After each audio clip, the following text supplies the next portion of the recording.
According to Edgar Snyder's article, Texting and Driving Accident Statistics, at any time throughout the day, 660,000 drivers attempt to look at their phones.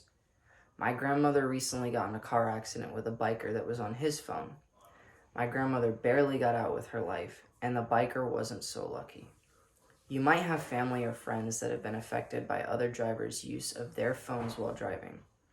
Texting while driving is a dangerous act of carelessness that needs to be addressed and dealt with in order to save countless lives, including our friends, families, and our own lives. The problem is, individuals continue to text while driving, despite being told the dangers of this action. According to the National Safety Council, cell phone use while driving leads to 1.6 million crashes each year. And an even crazier fact is that in this same article, it states that 35% of teenage drivers acknowledge the dangers of texting while driving and still do it. Therefore, a solution is required in order to prevent more crashes caused by texting and driving. Two solutions I think are good temporary fixes to the problem are implementing texting bans and sending out threat appeals. According to Carol Flanagan's article, texting bans, a possibly low cost and effective means to help improve motor vehicle safety, stated that numerous studies indicate that texting increases crash risk, especially for younger drivers. Additional research shows that handheld cell phone bans dramatically reduced handheld cell phone use in states that enacted them, and that the reductions in use persisted over time. If such bans are relatively low cost to implement, then these two facts alone may justify them. The article Threat Appeals Reduce Impulsive Decision Making Associated with Texting While Driving, a Behavioral Economic Approach, by many authors, states that the threat appeals successfully reduced impulsive decision making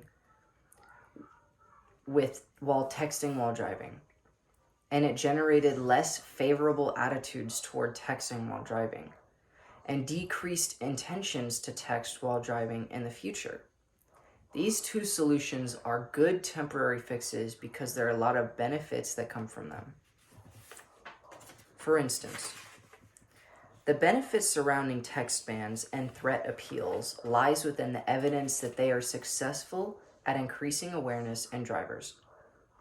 Anne McCart and other authors found in the article Driver Cell Phone and Texting Bans in the United States, Evidence of Effectiveness, that well-enforced traffic laws have been a highly effective countermeasure for reducing risky driver behaviors and the associated crashes, deaths, and injuries.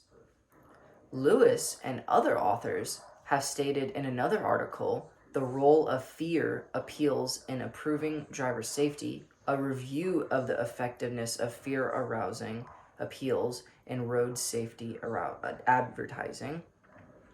Then in order to complete threat appeals correctly, the most sound recommendation for anyone that thorough pre-testing and qualitative research be conductive to examine the relevance of the intended message among the target audience, as well as to ensure that it elicits high levels of efficiency and vulnerability. Today, I have discussed the problem of texting while driving, the solutions to help prevent texting while driving, and the benefits of those solutions. Texting while driving is very dangerous. Solving this issue would help save the lives of our friends, families, and ourselves.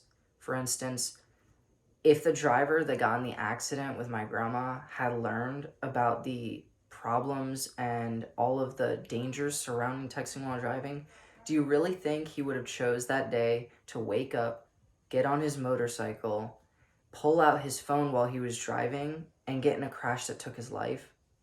I didn't think so. After hearing about the problem and the solution to texting and driving, are you willing to go out and make a difference? If you are, vote for individuals that are dealing with this issue and inform them of what you know in order to save the lives of those you love. I wish that I did this before my grandma got in her accident.